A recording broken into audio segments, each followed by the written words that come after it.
शिवा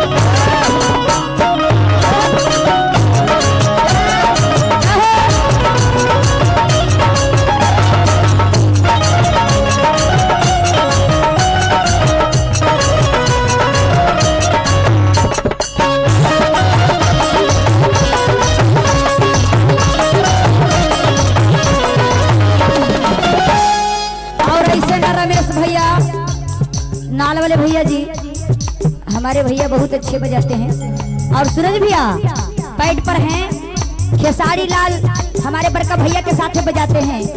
और शिवानी छोटकी बहन के साथ हमारे मुन्ना भैया जी बजाते हैं। ये बिंजू मास्टर हैं।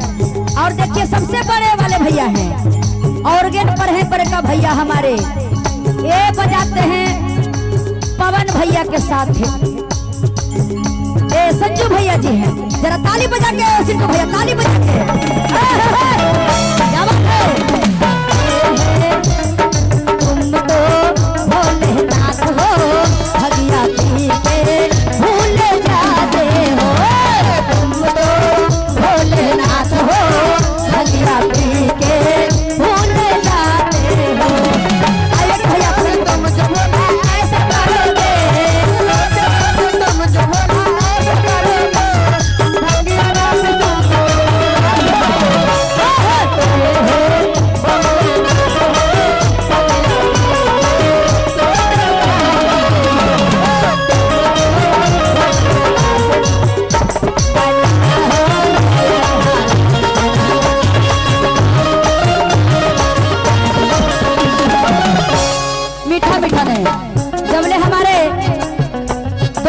जो नहीं आएंगे जबले हम ये गाना नहीं गाएंगे। इधर आइए, साइड में आइए, कैमरा से साइड में। जबले दोनों भाभी नहीं आएंगे आओ आप भी आइए।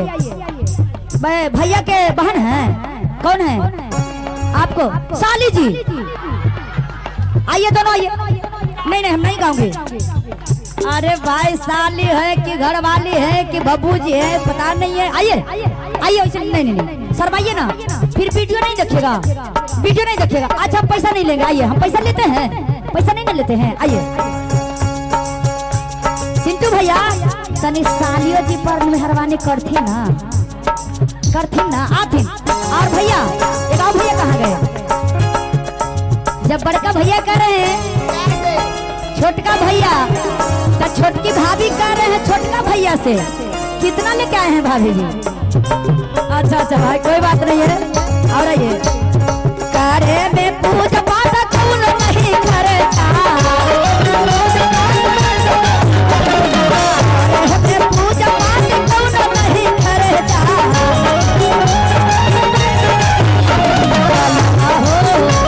बलमा हो घर में करता।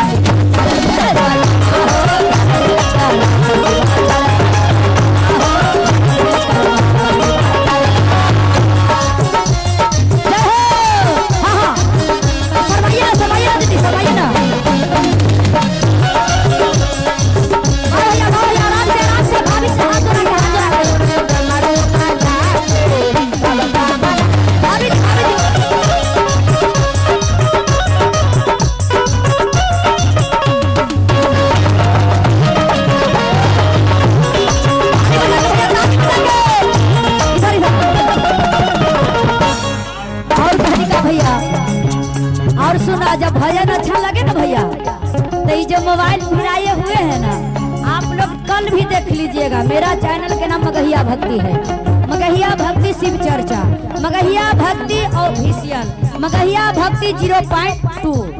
भैया जो भी हमसे गलती भी होगा बोलने में लेकिन क्षमा कीजिएगा। हम पढ़ी लिखी में तेज हलियो लेकिन बिल्कुल मैट्रिक फेल ही हो। अब आइए हाथ भार रहे पिछला सोमवार के, हाथ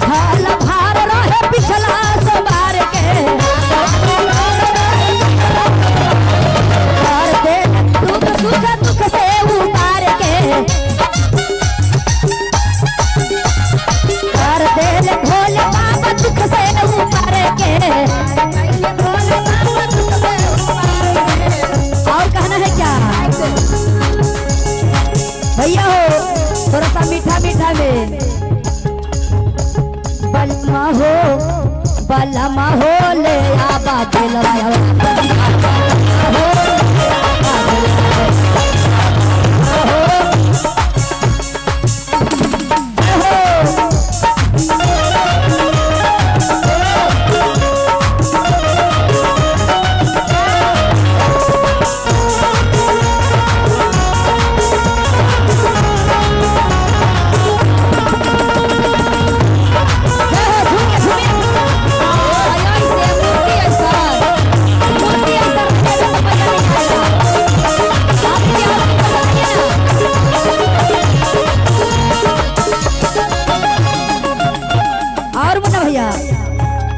बाटा हो पिया जाके घरे घरे पर जा बाटा हो पिया जाके घरे घरे पर जा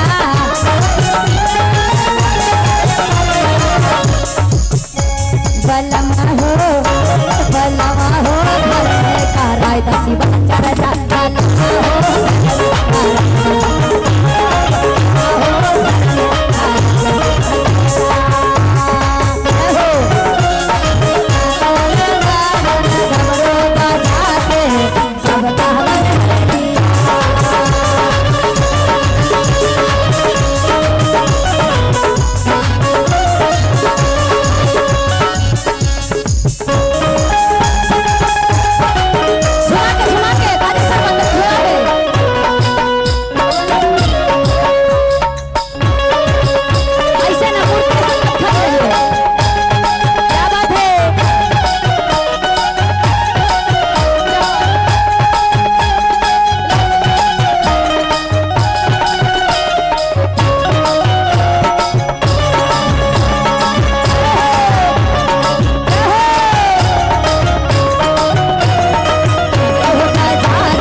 रहेला शिव गुरु सब पर सहैया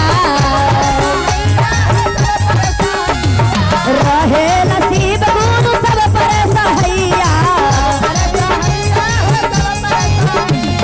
खनही में कर देलन सबके भलैया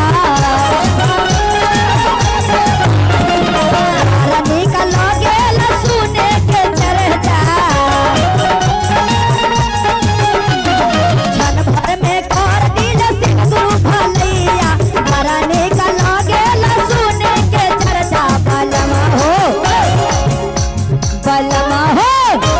बलमा हो ले आबा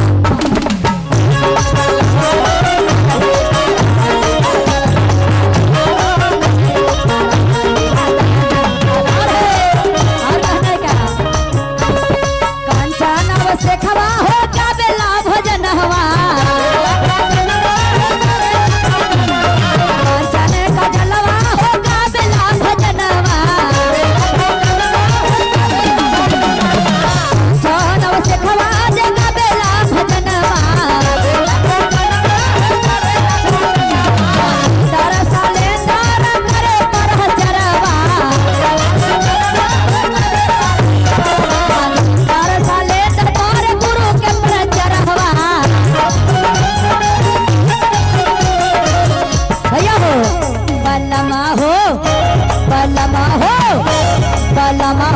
घर में दसी बात